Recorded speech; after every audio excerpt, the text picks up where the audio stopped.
السلام عليكم ورحمة الله وبركاته. الحمد لله نحمده ونستعينه ونستغفره ونؤمن به ونتوكل عليه ونعوذ بالله من شرور أنفسنا ومن سيئات أعمالنا. من يهده الله فلا مضل له ومن يضلله فلا هادي له. ونشهد أن لا إله إلا الله وحده لا شريك له ولا نذير له ولا مشير له ولا وزير له. ونشهد أن سيدنا وسندنا وحبيبنا وإمامنا ومولانا محمد وبارك وسلم تسليما كثيرا أرسله الله تعالى بين يدي الساعة بشيرا ونذيرا وداعيا إلى الله بإذنه وسراجا منيرا. أما بعد فقد قال الله تبارك وتعالى في القرآن المجيد والفرقان الحميد: أعوذ بالله من الشيطان الرجيم. بسم الله الرحمن الرحيم.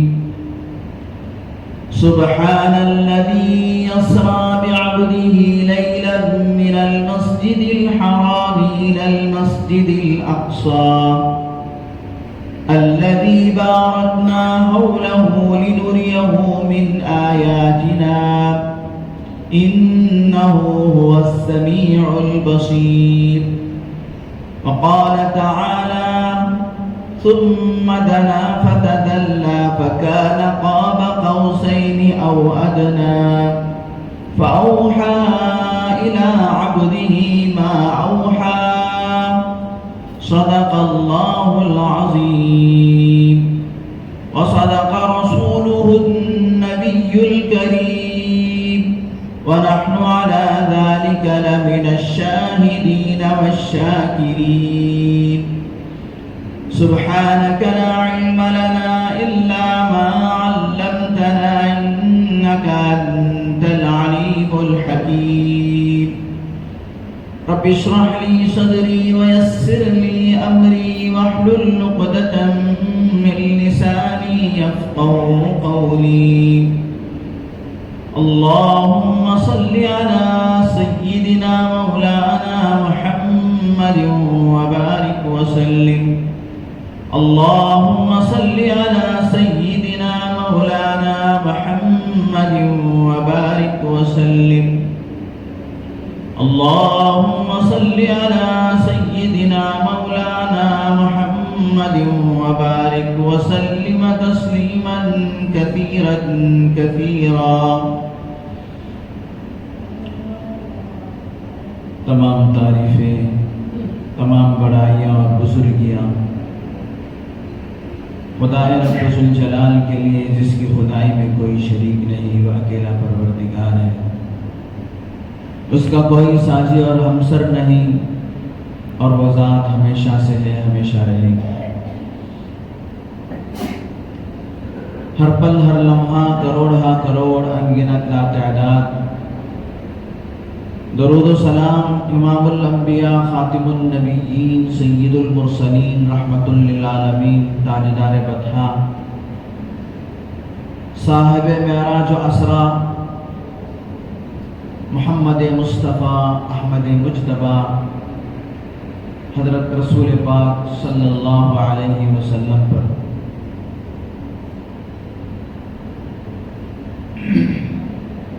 معزز و محترم سامعین اکرام، فرزندان اسلام، بزرگوں اور دوستوں، آج کی جو تاریخ ہے رجب المرجب کی 26 تاریخ ہے، اور آج کی جو شب ہے وہ 27 رجب المرجب ہے۔ اکثر مؤرخین و مفسرین کے نزدیک شب معراج کی تاریخ میں اختلاف ہونے کے باوجود 27 رجب اکثروں کے نزدیک شب معراج مانی گئی ہے۔ لیکن یہاں میں یہ بات بھی واضح کرتا چلوں،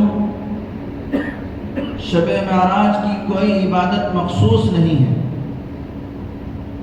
نہ ہی شب معراج کا کوئی روزہ مخصوص ہے، نہ ہی کوئی عبادت مخصوص ہے۔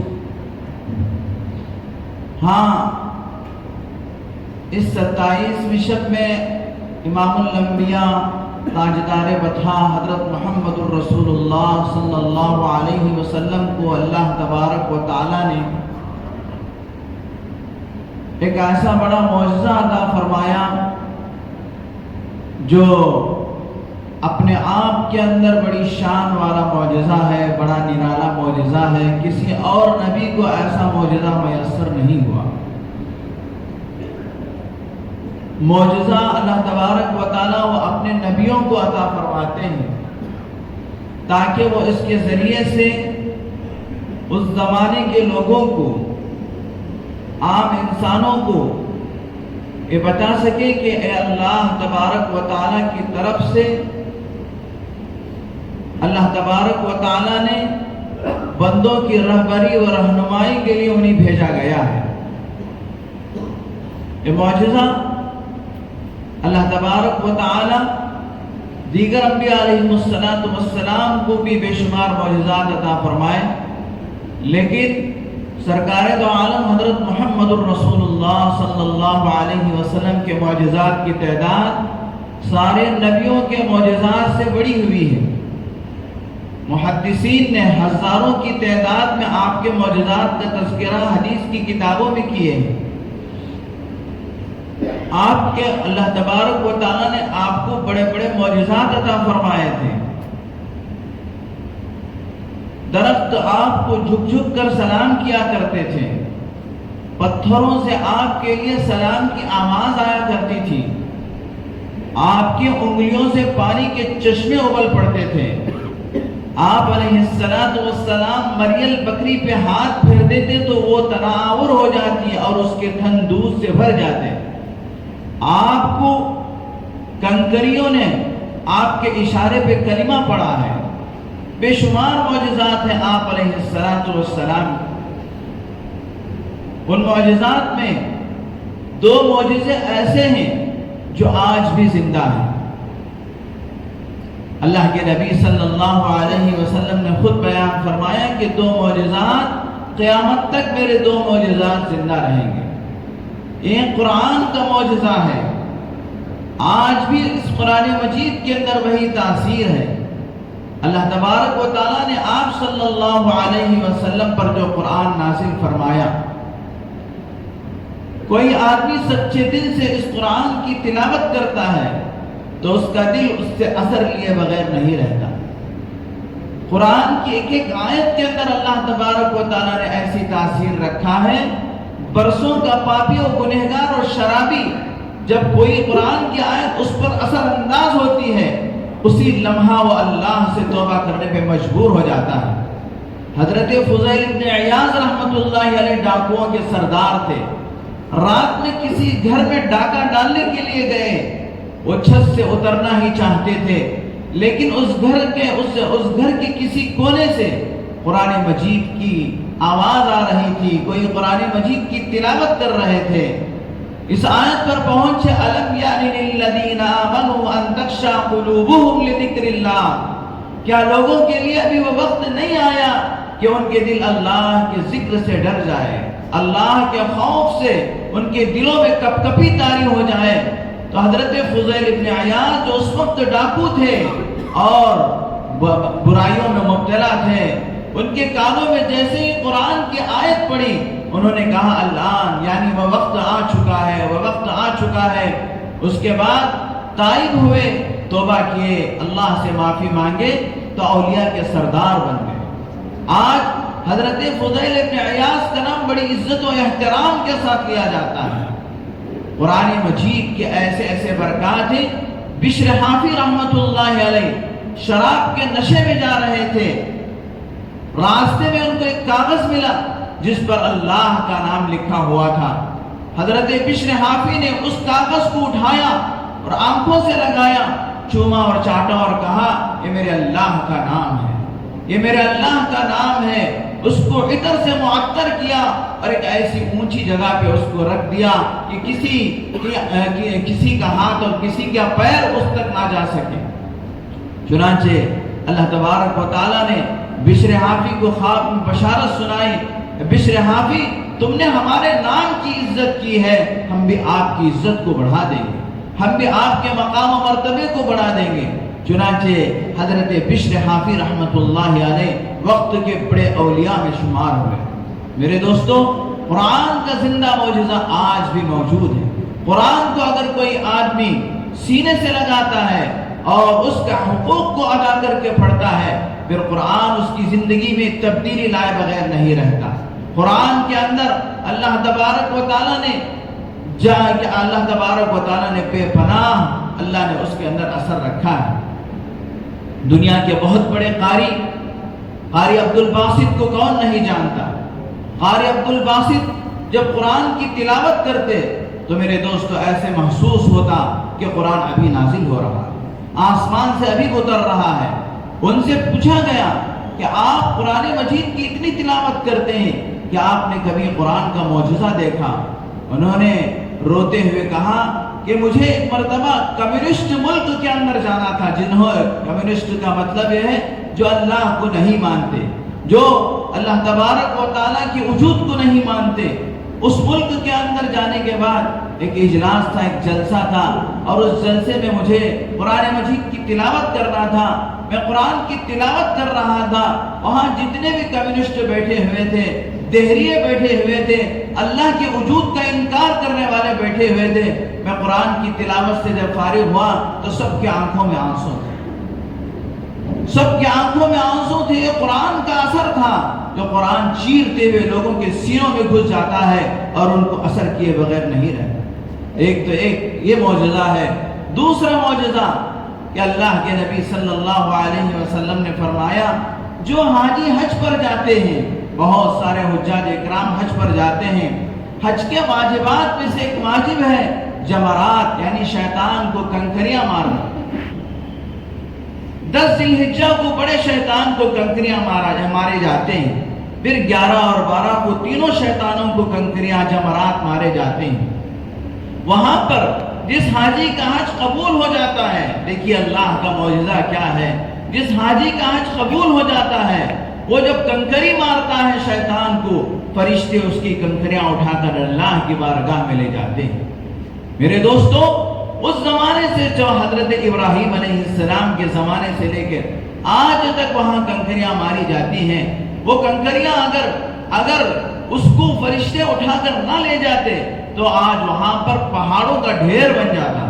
لیکن آپ دیکھتے ہیں کہ وہاں جو کنکری قبول ہو جاتی ہے اس کو فرشتوں کے ذریعے اٹھا کر لے کر جایا جاتا ہے، اور جو قبول نہیں ہوتی وہ وہاں رہ جاتی، وہ بہت تھوڑے ہوتے ہیں۔ یہ بھی اللہ کے نبی صلی اللہ علیہ وسلم کا معجزہ ہے۔ چنانچہ میرے دوستوں، چھوٹے بڑے ہزاروں معجزات اللہ کے نبی صلی اللہ علیہ وسلم کے، اس میں یہ شب معراج کا معجزہ بھی اللہ کے نبی صلی اللہ علیہ وسلم کا ایسا معجزہ ہے جس کو قرآن مجید کے اندر بیان کیا گیا۔ قرآن مجید میں معراج کے 2 سفروں کا معراج کے ایک سفر کا تذکرہ فرمایا ہے، یعنی جو اللہ کے نبی صلی اللہ علیہ وسلم نے بیت اللہ سے بیت المقدس تک گئے، اس کا ذکر قرآن مجید کے اندر موجود ہے۔ سبحان الذي اسرى بعبده ليلا من المسجد الحرام الى المسجد الاقصى۔ لہذا علماء نے لکھا ہے جو بیت اللہ سے بیت المقدس تک کا آپ کا سفر ہوا اس کو اسرا کہا جاتا ہے، اس کا منکر کافر ہے، اس لیے کہ یہ قرآن کی آیت ہے، قرآن سے اس کا ثبوت ہے، لہذا اس کا انکار کرنے والا کافر ہے۔ اور پھر بیت المقدس سے جو آپ کا سفر آسمانوں پر ہوا اور اللہ کے نبی صلی اللہ علیہ وسلم سدرۃ المنتہا سے آگے عرش معلیٰ پر پہنچے، اس کا ثبوت احادیث متواترہ سے ثابت ہے۔ لہذا احادیث متواترہ یعنی اتنے حدیثوں میں اس کا ذکر ہے کہ اس کا جھٹلانا ممکن نہیں ہے۔ اتنے سارے حدیثوں میں واقعہ معراج کو بیان کیا گیا ہے، اس کا جھٹلانا ممکن نہیں ہے۔ لہذا علماء نے لکھا ہے کہ اس سفر معراج کا انکار کرنے والا بھی کافر ہے، کیونکہ وہ احادیث متواترہ کا انکار کر رہا ہے۔ وہ احادیث جو پے در پہ مسلسل تسلسل کے ساتھ مذکور ہیں، ان احادیث کا انکار۔ چنانچہ میرے دوستو، گزشتہ جمعہ میں تھوڑی سی تفصیل آپ حضرات کے سامنے معراج کے سفر کے متعلق پیش کیا تھا کہ اللہ کے نبی صلی اللہ علیہ وسلم کو حتیم سے آپ کو براق پر بٹھا کر لے جایا گیا۔ کتابوں کے اندر لکھا ہے آپ کے حضرت جبرائیل علیہ السلام کے ساتھ اور بھی فرشتے تھے، حضرت میکائیل علیہ السلام بھی تھے، اور کتابوں میں یہ بھی لکھا ہے کہ اللہ کے نبی صلی اللہ علیہ وسلم براق سواری پر آگے بیٹھے ہوئے تھے اور آپ کے ردیف یعنی آپ کے پیچھے بیٹھنے والے وہ حضرت جبرائیل تھے۔ چنانچہ وہ براق کی رفتار اس قدر تیز تھی کہ منتہائے نظر پہ اس کا قدم پڑتا تھا، بڑی تیزی کے ساتھ۔ میرے دوستو، اور یہ بات بھی یاد رکھنے کی ہے کہ اللہ کے نبی صلی اللہ علیہ وسلم بیت اللہ سے بیت المقدس اور پھر ساتوں آسمان اور پھر اس کے بعد عرش و کرسی عرش معلیٰ کا آپ سفر کر کے آ گئے، لیکن کتابوں میں لکھا ہے کہ آپ جس بستر سے اٹھ کر گئے تھے اس بستر کی گرماہٹ بھی ختم نہیں ہوئی تھی کہ آپ واپس آ گئے۔ اور ایک روایت میں لکھا ہوا ہے کہ آپ نے دنیا اتنا بڑا سفر کہ آج تک کسی نے اتنا بڑا سفر نہیں کیا، آپ صلی اللہ علیہ وسلم معراج کا اتنا بڑا سفر کر کے واپس آ گئے، لیکن جس دروازے سے آپ تشریف لے گئے تھے اس دروازے کی کنڈی ابھی ہل رہی تھی کہ آپ سفر سے واپس آ گئے۔ یہ کیسے ہوا؟ آپ اس کی مثال سمجھیے کہ ایک آدمی چل کر جاتا ہے، آپ کو یہاں سے شیواجی نگر تک آپ پیدل چل کر جائیں گے تو اس کا وقت ذرا لمبا لگے گا، اس کے مقابل میں آپ موٹر سائیکل میں جائیں گے تو کم وقت لگے گا، اس کے مقابل میں آپ اور کوئی تیز سواری پہ جائیں گے یعنی ہوائی جہاز میں جائیں گے تو آپ کا سفر اور کم ہوگا، یعنی جس سواری کی طاقت جتنی زیادہ ہوتی ہے وقت اس کا اتنا کم ہوتا ہے۔ یاد میرے دوستو، یہ سفر کروانے والی ذات اللہ کی تھی اور اللہ تبارک و تعالی سب سے زیادہ طاقتور ہے، ساری کائنات اللہ کے قبض قدرت میں ہے اور اللہ تبارک و تعالی سے بڑھ کر کوئی طاقت نہیں ہے، تو اس طاقت والی ذات کے سفر کرا رہی ہے تو کتنے جلد یہ سفر ہوا ہوگا اس کا تصور ہم نہیں کر سکتے، جبکہ مخلوق کی بنائی ہوئی چیز اس کے اندر جتنی طاقت ہوتی ہے اتنا جلد وہ سفر ہو جاتا ہے۔ ہوائی جہاز سے سفر کیے تو اور جلدی، اور راکٹ سے سفر کریں گے تو اور جلدی۔ تو لہذا میرے دوستو، یہ اشکال ہمارے دماغوں میں نہیں ہونی چاہیے کہ اتنا بڑا سفر اتنا جلد کیوں ہو گیا، کیسے ہو گیا؟ اس لیے کہ یہ سفر کرانے والی ذات اللہ کی، یہ سفر کرانے والی ذات اللہ کی ہے، اور اللہ تبارک و تعالی اتنی بڑی طاقت والے ہیں، اتنی بڑی طاقت والے کہ حضرت جبرائیل کو اللہ نے پیدا فرمایا ہے جو کہ سارے فرشتوں کے سردار ہیں۔ ایک فرشتہ اللہ کے پاس ایسا ہے کہ اس کے ہاتھ کے ناخن میں 7 سمندروں کو رکھ دیا جائے تو ایک قطرہ پانی نیچے نہیں گرے گا۔ اتنی بڑی مخلوق کو پیدا کرنے والا خالق و مالک پالنہار و پروردگار وہ کتنی طاقت کا حامل ہوگا۔ اس لیے اللہ کے نبی نے معراج کے سفر پر گئے، مکے سے آپ بیت المقدس گئے اور بیت المقدس سے آپ نے 7 آسمانوں کا سفر طے کیا اور اس کے آگے آپ عرش معلیٰ پر پہنچے، سدرۃ المنتہا سے آگے عرش معلیٰ پر پہنچے، اللہ سے گفتگو کیے، بات چیت کیے، اور اللہ تبارک و تعالیٰ نے اپنے حبیب کو بہت سارے تحفے عرش معلیٰ پر عطا فرمائے۔ یہ تمام کارکردگی ہوئی اور اللہ کے نبی نے راستے میں بہت سارے واقعات کا آپ نے مظاہرہ کیا۔ چنانچہ احادیث مبارکہ میں آتا ہے جب اللہ کے نبی صلی اللہ علیہ وسلم حضرت جبرائیل کے ساتھ سفر کر رہے تھے بیت اللہ سے بیت المقدس کا، حضرت جبرائیل علیہ السلام نے ایک جگہ پر اللہ کے نبی صلی اللہ علیہ وسلم سے کہا کہ آپ یہاں اتر کر 2 رکعت نماز پڑھیں۔ آپ نے دیکھا کہ وہ جگہ کھچاکچ کھجور کے درختوں سے بھری ہوئی ہے، یعنی کثرت کے ساتھ اس جگہ پہ کھجور کے درخت پائے جا رہے ہیں۔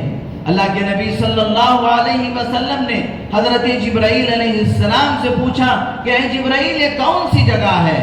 حضرت جبرائیل علیہ السلام نے کہا یہ یثرب ہے، جو آپ کی ہجرت کرنے کی جگہ ہے، جس کو بعد میں اللہ کے نبی نے مدینہ طیبہ نام رکھا ہے۔ مدینہ کے کئی نام ہیں، اس میں سے ایک جہالت کے زمانے میں یثرب اس کا نام تھا، اور اللہ کے نبی صلی اللہ علیہ وسلم نے اس کو مدینہ نام رکھا، طیبہ نام رکھا، مدینہ الرسول کہا جاتا ہے۔ چنانچہ آگے بڑھے تو حضرت جبرائیل علیہ السلام نے اللہ کے نبی صلی اللہ علیہ وسلم سے ایک جگہ پر اتر کر نماز پڑھنے کے لیے کہا۔ اللہ کے نبی نماز سے فارغ ہونے کے بعد پوچھا اے جبرائیل یہ کون سی جگہ ہے؟ حضرت جبرائیل علیہ السلام نے کہا یہ طور سینا شجر موسیٰ ہے، یعنی موسیٰ یا طور کی وادی ہے، اور یہاں وہ درخت ہے جہاں پر اللہ تبارک و تعالیٰ نے حضرت موسیٰ علیہ السلام سے ہم کلام ہوا تھا، بات کیا تھا۔ اس کے بعد حضرت جبرائیل علیہ السلام کو ایک اور جگہ حضرت جبرائیل علیہ السلام آقا صلی اللہ علیہ وسلم کو اتر کر نماز پڑھنے کو کہا، آپ نے وہاں نماز پڑھی۔ اس کے بعد حضرت جبرائیل علیہ السلام نے فرمایا یہ شہر مدین ہے جو حضرت شعیب علیہ السلام کی بستی ہے۔ حضرت شعیب علیہ السلام حضرت موسیٰ علیہ السلام کے سسر ہیں، اور جو عصا حضرت موسیٰ علیہ السلام کے پاس تھا وہ بڑا کمال کا عصا تھا۔ یہ حضرت موسیٰ کا معجزات اس سے ظاہر ہوتے تھے۔ جادوگروں نے جب فرعون کے جادوگروں نے رسیوں کو زمین پر ڈالا تو وہ سام بن گئے تھے۔ اللہ تعالیٰ نے حضرت موسیٰ علیہ السلام سے کہا موسیٰ جو تمہارے ہاتھ میں عصا ہے اس کو آپ زمین پر ڈالو۔ حضرت موسیٰ علیہ السلام نے جیسے ہی وہ عصا زمین پر ڈالا تو عصا اشتہا بن کر جادوگروں کے تمام سانپوں کو نگل گیا تھا۔ حضرت موسیٰ علیہ السلام کا یہ وہی عصا ہے جس کو حضرت موسیٰ علیہ السلام نے دریائے قلزم پہ مارا تھا، تو دریائے قلزم کے اندر حضرت موسیٰ علیہ السلام کے لیے اور ان کی قوم کے لیے 12 راستے نکل گئے تھے، اور اسی دریائے قلزم کے اندر فرعون ڈوب کر مرا تھا۔ یہ وہی عصا ہے کہ ایک مرتبہ حضرت موسیٰ علیہ السلام جا رہے تھے، پانی کی ضرورت پڑی، اور موسیٰ علیہ السلام کے ساتھ 12 قبیلے تھے۔ اللہ تبارک و تعالیٰ نے فرمایا فَاضْرِبْ بِعَصَاكَ الْحَجَرَ کہ آپ اپنے عصے سے اس پتھر پر مارو۔ جیسے ہی موسیٰ علیہ السلام نے پتھر پر عصا مارا تو اس پتھر سے 12 چشمے پھوٹ پڑے تھے۔ یہ حضرت موسیٰ علیہ السلام کو حضرت شعیب علیہ السلام نے یہ عصا دیے تھے۔ حضرت شعیب علیہ السلام کی بستی مدین تھی، چنانچہ اللہ کے نبی شب معراج کے موقع پر شہر مدین میں 2 رکعت نماز پڑھ کر آگے بڑھے تو حضرت جبرائیل علیہ السلام نے کہا اللہ کے رسول آپ یہاں بھی اتر کر 2 رکعت نماز پڑھیں۔ اللہ کے نبی نے 5ویں مقام پر اتر کر نماز پڑھے تو حضرت جبرائیل علیہ السلام سے پوچھا کہ یہ کون سا مقام ہے؟ تو حضرت جبرائیل نے فرمایا یہ بیت اللحم ہے، یعنی حضرت عیسیٰ علیہ السلام بغیر باپ کے حضرت مریم کے پیٹ سے جو پیدا ہوئے یہ وہ مقام ہے، یہ برکت کی جگہ ہے۔ چنانچہ اس کے بعد اللہ کے نبی صلی اللہ علیہ وسلم آگے بڑھ رہے تھے، ایک بوڑھیا نے آپ کو اپنی طرف بلایا۔ ایک بوڑھی عورت جو سٹیل بوڑھی تھی، منہ کے اندر کوئی دانت نہیں، پیٹ کے اندر کوئی آنت نہیں، ایسی بوڑھی آپ کو اپنی طرف بلایا۔ حضرت جبرائیل نے فرمایا کہ آپ آگے بڑھیے، اس کی طرف توجہ مت دو۔ چنانچہ اللہ کے نبی آگے بڑھ گئے، پھر تب تھوڑی دور گئے تو ایک بوڑھا شخص آپ علیہ السلام کو اپنی طرف بلایا تو حضرت جبرائیل نے کہا آپ اس سے اعراض کرتے ہوئے آگے بڑھ جائے۔ اور پھر جب اللہ کے نبی آگے بڑھے تو 3 لوگوں نے کھڑے ہو کر، جن کے چہرے نورانی چہرے تھے، بڑے ادب کے ساتھ آپ کا اکرام و اعزاز فرما رہے تھے اور آپ علیہ السلام کو سلام پیش فرما رہے تھے۔ چنانچہ یہ واقعہ ہونے کے بعد اللہ کے نبی نے حضرت جبرائیل سے پوچھا، اے جبرائیل وہ بوڑھیا کون تھی اور وہ بوڑھا شخص کون تھا اور یہ 3 نورانی چہرے والے بزرگ کون تھے؟ تو حضرت جبرائیل نے فرمایا جو بوڑھیا جو آپ کو اپنی طرف بلا رہی تھی وہ دنیا تھی، یہ دنیا کی عمر اتنی ہو چکی ہے، بالکل بوڑھی ہو چکی ہے، ان قریب وہ ختم ہونے والی ہے۔ اس نے آپ کو اپنی طرف راغب کرنا چاہا لیکن آپ اس کی طرف متوجہ نہیں ہوئے۔ آپ کو اندر اللہ تبارک و تعالیٰ نے فطرت پر رکھا ہے، آپ کو اللہ تعالیٰ فطرت پر رکھا ہے جس کی وجہ سے آپ اس دنیا کی طرف مائل نہیں ہوئے۔ اور آگے جو بوڑھا شخص ملا وہ شیطان تھا جو آپ کو اپنی طرف بلانا چاہتا تھا لیکن آپ نے اس کی طرف بھی توجہ نہیں دی۔ اور آگے یہ انبیاء علیہم السلام کے انبیاء علیہم السلام تھے جس میں حضرت ابراہیم اور حضرت موسیٰ اور حضرت عیسیٰ علیہ السلام تھے جو کھڑے ہو کر آپ کا استقبال فرما رہے تھے۔ چنانچہ میرے دوستو اللہ کے نبی صلی اللہ علیہ وسلم مسجد اقصی میں پہنچتے ہیں، بیت المقدس کے اندر۔ آپ کے جانے سے پہلے پوری مسجد حضرات انبیاء علیہم السلام سے بھری ہوئی ہوتی ہے۔ یہاں پر مفسرین و محدثین نے لکھا ہے کہ اللہ تبارک و تعالیٰ نے حضرات انبیاء علیہم السلام کی روحوں کے ساتھ ان کے جسموں کو بھی اللہ تبارک و تعالیٰ نے مسجد اقصی میں جمع فرمایا تھا، اس لیے کہ روح ایک ایسی چیز ہے جو جوہر کہلاتی ہے، یعنی بغیر کسی چیز کے وہ روح ہمیں نظر نہیں آتی۔ تو لہذا میرے دوستو اللہ تبارک و تعالیٰ نے حضرات انبیاء علیہم السلام کو ان کی شکلوں کو اور ان کے جسموں کے ساتھ وہاں پر اللہ نے حاضر فرمایا تھا۔ اور حضرات انبیاء علیہم السلام اس وقت آپس میں گفتگو کر رہے تھے قیامت کے بارے میں، اور اللہ کے نبی صلی اللہ علیہ وسلم جب اس درمیان میں پہنچے تو حضرت عیسیٰ علیہ السلام وہ اپنی اصلی شکل میں تھے، اس لیے کہ حضرت عیسیٰ علیہ السلام کو آسمانوں پہ اٹھا لیا گیا۔ کتابوں کے اندر لکھا ہے کہ حضرت عیسیٰ علیہ السلام کو اللہ تبارک و تعالیٰ نے دوسری آسمان پر زندہ رکھا ہے، اور جب قرب قیامت ہوگی تو اللہ تبارک و تعالیٰ حضرت عیسیٰ علیہ السلام کو دنیا میں اتاریں گے۔ تو حضرت عیسیٰ علیہ السلام نے بھی آگے بڑھ کر فرمایا اگر مجھے اجازت ہو تو میں قیامت کے بارے میں کہوں کہ قرب قیامت اللہ تبارک و تعالیٰ مجھے زمین پر اتارے گا اور میں امت محمدیہ صلی اللہ علیہ وسلم کے درمیان اتنے سالوں تک رہوں گا، اور پھر میرا جب انتقال ہوگا تو میں اللہ کے نبی کے پہلو میں دفن ہوں گا۔ چنانچہ میرے دوستو اللہ کے نبی صلی اللہ علیہ وسلم نے سارے انبیاء کی امامت کروائی، اسی لیے آپ کو امام الانبیاء کہا جاتا ہے۔ آپ کے رہتے ہوئے کوئی آگے نہیں بڑھ سکا، لہذا آپ صلی اللہ علیہ وسلم کا مقام و مرتبہ سب سے زیادہ اونچا ہے، تمام نبیوں میں سب سے اونچا ہے۔ اور اس نماز میں حضرات ملائکہ بھی شریک تھے، فرشتے بھی شریک تھے، اس لیے آپ کو امام الانبیاء والملائکہ کہا جاتا ہے۔ اور اس کے بعد اللہ کے نبی صلی اللہ علیہ وسلم کے لیے آسمانوں پہ جانے کے لیے ایک دوسری سیڑھی یعنی رفرف لایا گیا۔ آپ ایسے اس کی مثال آج کے زمانے میں سمجھنا آسان ہے، ایک آپ کے لیے آسمانوں پر جانے کے لیے ایک لفٹ لگائی گئی، آپ اس کے ذریعے آسمانوں پر گئے۔ پہلے حضرت جبرائیل آپ کے ساتھ تھے، پہلی آسمان پر گئے تو حضرت آدم علیہ السلام سے آپ کی ملاقات ہوئی۔ حضرت آدم علیہ السلام نے آپ کا احترام کیا اور آپ سے کہا السلام علیکہ یا ابن الصالح، اے میرے نیک بیٹے تمہارے اوپر سلامتی ہو۔ اور اللہ کے نبی صلی اللہ علیہ وسلم نے پہلی آسمان پر حضرت آدم علیہ السلام کو دیکھا کہ حضرت آدم علیہ السلام جب اپنے سیدھی طرف دیکھتے ہیں تو مسکراتے ہیں، ہنستے ہیں، مسکراتے ہیں، اور جب دائیں طرف دیکھتے ہیں تو حضرت آدم علیہ السلام غمزدہ ہو جاتے ہیں۔ حضرت جبرائیل سے اللہ کے نبی نے پوچھا کہ حضرت آدم علیہ السلام کی یہ حالت کیا ہے کہ آپ جب دہنی طرف دیکھتے ہیں تو مسکراتے ہیں اور خوش ہوتے ہیں، اور بائیں طرف دیکھتے ہیں تو آپ غمگین ہو جاتے ہیں؟ تو حضرت جبرائیل علیہ السلام نے فرمایا جب حضرت آدم علیہ السلام اپنی سیدھی طرف دیکھتے ہیں تو اللہ تبارک و تعالیٰ ان کو ان کی نیک اولاد جو جنتی ہے وہ اللہ تبارک و تعالیٰ ان کا نظارہ کراتے ہیں جو جنت میں جانے والے ہوں۔ اور کوئی بھی باپ اپنی نیک اولاد کو دیکھ کر خوش ہوتا ہے، اور اسی یہاں سے سمجھ میں آتا ہے کہ اولاد کو ایسے کام کرنی چاہیے جس سے باپ خوش ہو، راضی ہو اور ان کے دل کو تسکین ملے۔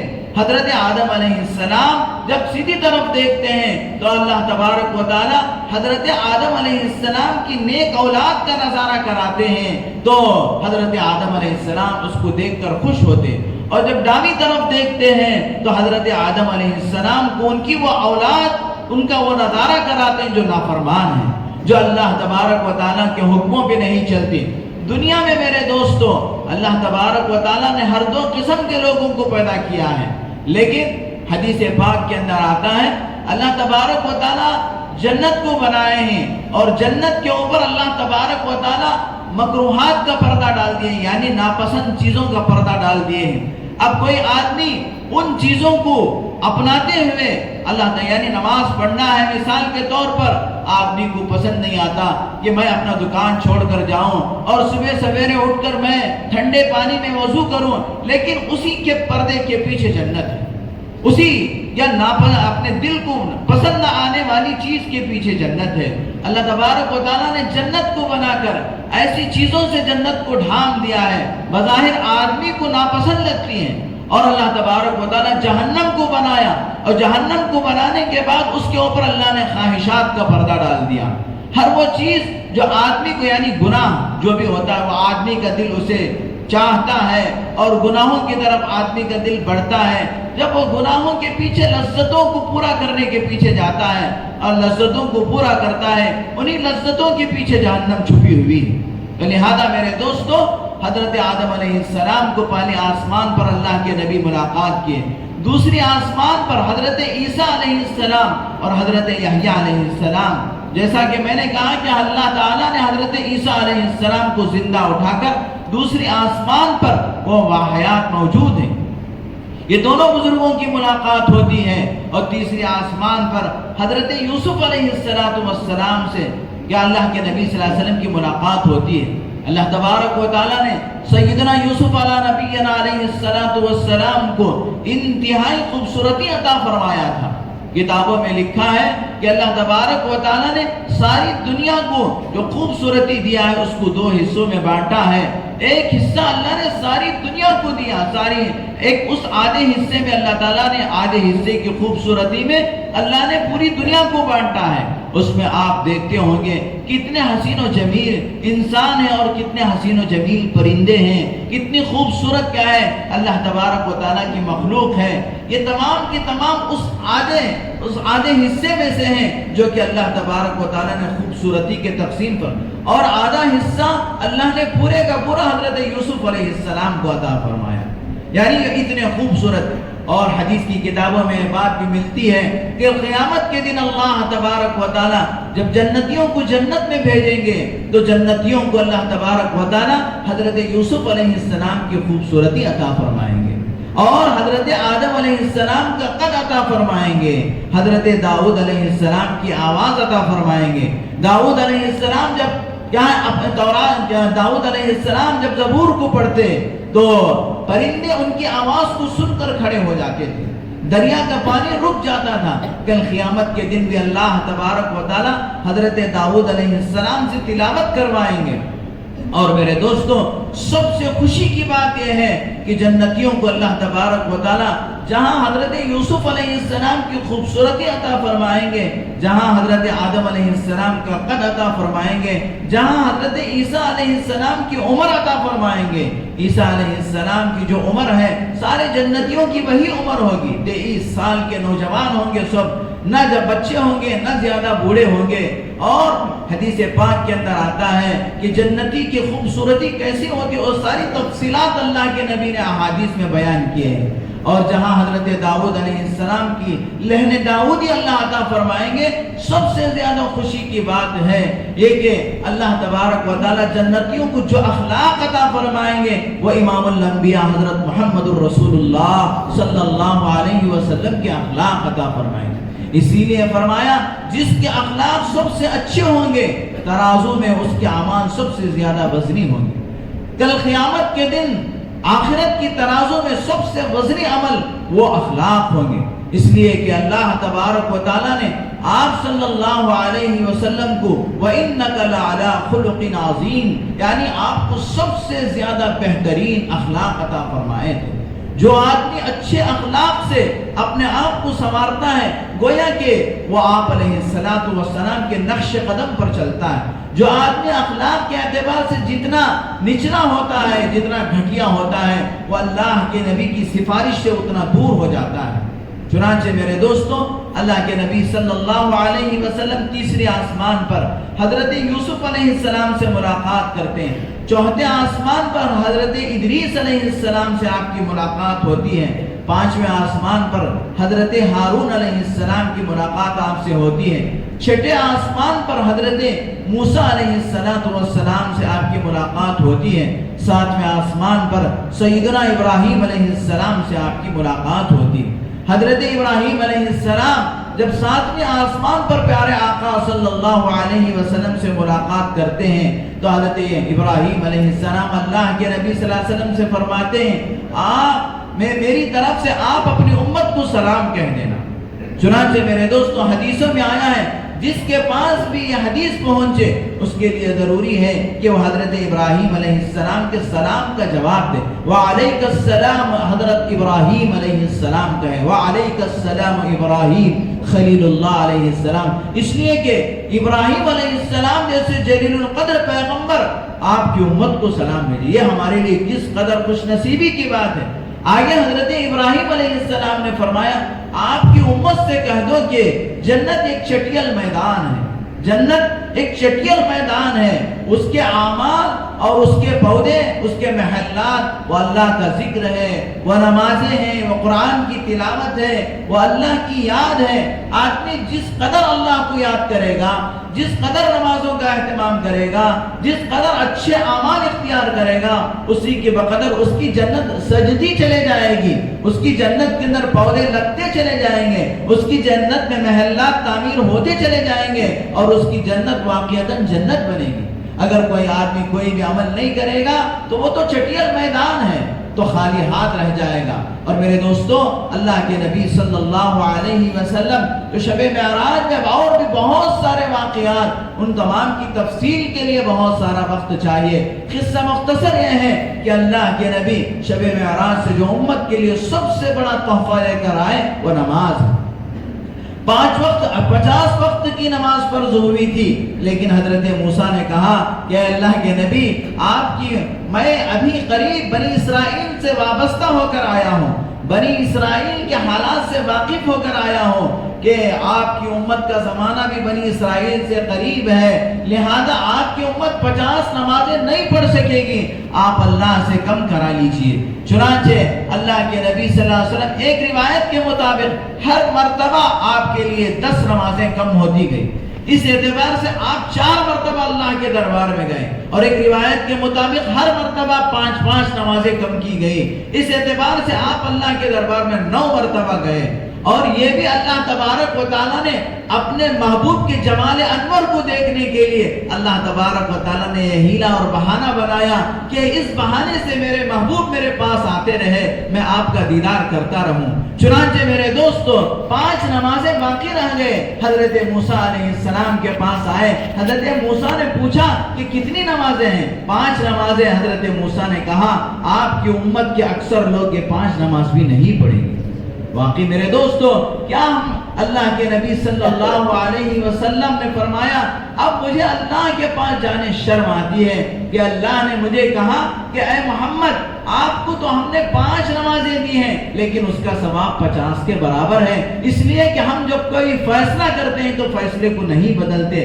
آپ کی امت 5 نماز پڑھے گی لیکن ثواب 50 کا دیں گے۔ من جاء بالحسنۃ فلہ عشر امثالھا، جو ایک نیکی کو لاتا ہے ہم اس کو 10 گنا بڑھا کر دیتے ہیں، 5 کو 10 سے تقسیم کر کے 50 کا اللہ ثواب دینا چاہتے ہیں۔ لہذا میرے دوستو جو آدمی نمازوں کو چھوڑے گا وہ اللہ کے نبی کس قدر تکلیف پہنچا رہا ہوگا وہ غور کر کے دیکھیں۔ اللہ کے نبی نے فرمایا الصلاۃ معراج، اللہ کے نبی نے فرمایا قرۃ عینی فی الصلاۃ، میرے آنکھوں کی ٹھنڈک نماز میں ہے۔ جو آدمی نماز نہیں پڑھتا وہ اللہ کے نبی کے آنکھوں کو ٹھنڈک پہنچا رہا ہے یا اور کیا کر رہا ہے، سوچ کر دیکھیں۔ آج امت کا اکثر طبقہ نمازوں سے محروم ہے، یہ سمجھتے ہیں کہ صرف جمعہ کی نماز ہے۔ میرے دوستو نہیں، 5 وقت کی نماز ہر مومن پر فرض ہے، مرد عورت پر فرض ہے، یہاں تک کہ نماز کے بارے میں فرمایا اگر کھڑے ہو کر نماز پڑھنے نہیں ہو رہا ہے تو بیٹھ کر پڑھو، بہرحال نماز پڑھو، اگر بیٹھ کے پڑھنے نہیں ہو رہا ہے تو لیٹ کر پڑھو، بہرحال پڑھو، اگر لیٹ کے بھی پڑھنے نہیں ہو رہا ہے تو اشارے سے پڑھو، لیکن نماز معاف نہیں، نماز معاف نہیں ہے۔ میرے دوستو ہم اللہ کے نبی صلی اللہ علیہ وسلم جو معراج سے تحفہ لے کر آئے، اس تحفے کو ہم کس قدر اپنا رہے ہیں اور اسے زندگیوں میں لا کر اللہ کے نبی کو کس قدر خوش کر رہے ہیں، یہ اذیت پہنچا رہے ہیں۔ ہر آدمی اپنے گریبان میں جھانک کر دیکھے، اور آج سے، کیونکہ آج ہی کی رات شب معراج کی رات ہے، یہ پورا مجمع عہد کرے کہ آج سے ہم 5 وقتہ نمازوں کی پابندی ضرور کریں گے انشاءاللہ۔ اللہ تعالیٰ سب کو نمازوں کی پابندی کی توفیق عطا فرمائے اور قیامت کی پکڑ سے اللہ ہم سب کو محفوظ فرمائے۔ وآخر دعوانا الحمدللہ رب العالمین۔